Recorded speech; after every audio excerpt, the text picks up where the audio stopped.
ఈరోజు డేట్ వచ్చేసరికి ఆగస్టు 17 తారీఖు 2024 సంవత్సరం అండి. ఇప్పుడు మనం ఉన్న ఫీల్డ్ వచ్చేసరికి కావేరీ సీడ్స్ వాళ్ళది నూతన హైబ్రిడ్ KCH 9292 అనే రకం ఇది.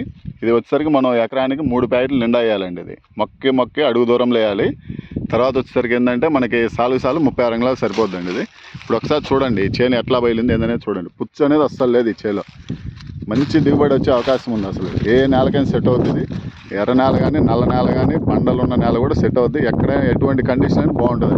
తర్వాత దీనికి ఏంటంటే మనకి ఆకు శాతం అనేది తక్కువ. అందువల్ల ఏంటంటే మనం కొట్టే మందు బాగా తగులుద్ది అనమాట ఈ పూతకి. దానివల్ల ఏంటంటే మనకు పుచ్చు అనేది అయ్యే ఛాన్స్ లేదు. ఎందుకంటే మందు దానికి తగులుద్ది కాబట్టి మందు బాగా పనిచేస్తుంది. ఇప్పుడు చూడండి మీరు ఎక్కడ చూసినా కూడా పుచ్చనే లేదు, తెల్ల బయలుని చేను మొత్తం కూడా. రైతు కూడా ఫుల్ హ్యాపీగా ఉన్నాడు. ఈ చుట్టుపక్కల గ్రామాల వాళ్ళు 2-3 ఊర్లలో కూడా వచ్చి ఈ ఫీల్డ్ చూసి వెళ్ళారు బాగా. సార్ మీరు చూడండి ఫీల్డ్ ఎట్లా ఉంది చూడండి. కావేరీ వారి నూతన హైబ్రిడ్ ప్రతి రకం KCH 9292 అండి. అంటే 9292.